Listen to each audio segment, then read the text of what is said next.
The North Carolina Wildlife Resources Commission met today to talk about speckled trout, and I've seen so much about this stuff on Facebook everywhere. A lot of people arguing, why are they not doing anything? And it turns out they actually really can't do anything. They do not have the ability to do this. The answer to why they can't do it, you might find pretty interesting.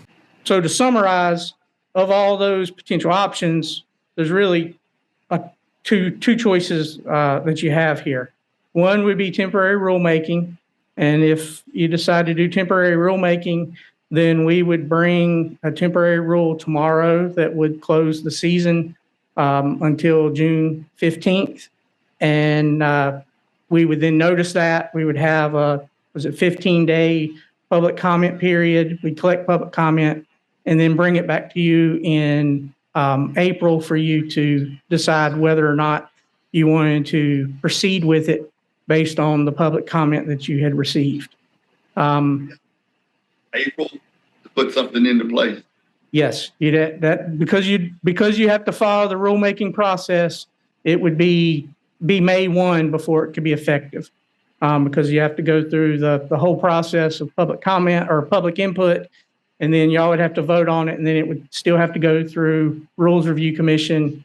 They would have to vote on it, and it would have to be put in place.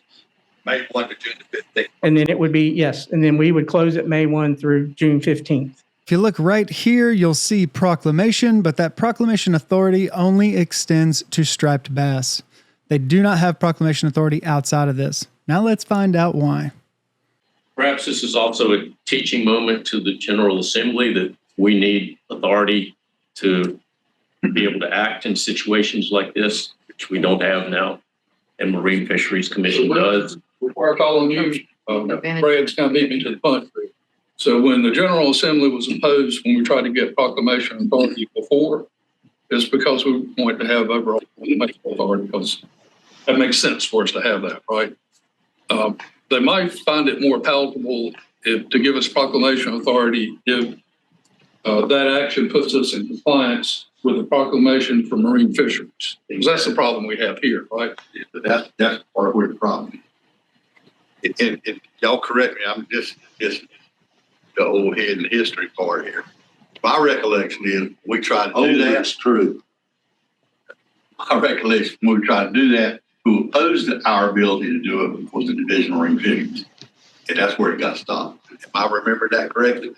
The Fisheries Association. The Fisheries Association. The Fisheries Association. For anybody that is new or has forgotten, the North Carolina Fisheries Association is a commercial lobbying group. What John said would put us in agreement with them. Proclamation that puts us in agreement with them. And that way there's no conflict. All we're doing is eliminating a conflict. What they're afraid of is that we're going to do something on that we can have a proclamation that have commercial side. Really, the overall point is that due to the process that the North Carolina Wildlife Resources Commission follows in order to allow the public to have input and to go through their process and make sure they're thorough, they can't do anything. No matter what they do, they can't do anything that would be effective before May 1st. And I don't know about every single place in North Carolina, but I know that where I live, and I know up in the Pamlico region, generally by May 1st, you're going to have very, very few speckled trout that are still in inland water areas. So ultimately, it's really not going to matter. Again, thanks for watching, guys. I will see you in the next one.